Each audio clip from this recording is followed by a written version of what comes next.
Magandang umaga doon sa diwatang mukhang engkanto. Diwatang lubugan pa nga, putik. Ay, sabi ko sa'yo, diwatang lubugan pa nga kapag ikay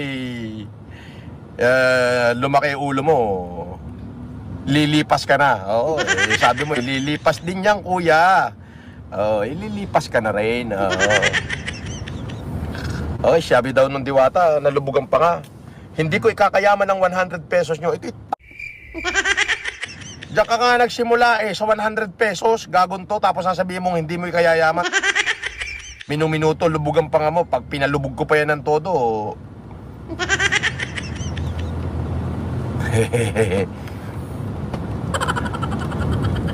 paano maging mayaman si Diwata, boss? Paano naging mayaman si Diwata? Ay, ang dami nagbibigay at saka sinabi niya mismo kumikita siya ng kalahating milyon isang araw. Abay, pagka kumikita ka ng kalahating milyon isang araw, ay di mayaman ka. Ito yung napakahina naman ng dibay-dibay mo. Napakahina mo naman magdibay-dibay. Abay, kalahating milyon ka mo kinikita araw-araw, ay di mayaman yun. Ito'y oh. Diba? Pagka kumikita na ng kalahating milyon isang araw, abay, mayaman na yun. Ang tawag do'y yayamanin.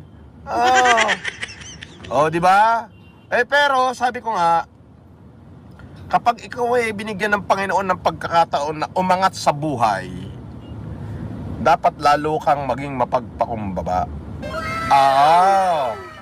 Ngayon, diwatan lubugan pa nga, na mukhang engkanto, ay, nakaw.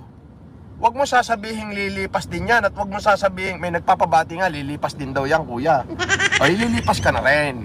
Ngayon, yung sasabihin mong hindi mo ikayayaman ng 100 piso nila, ay gonggong kang hinayupak ka.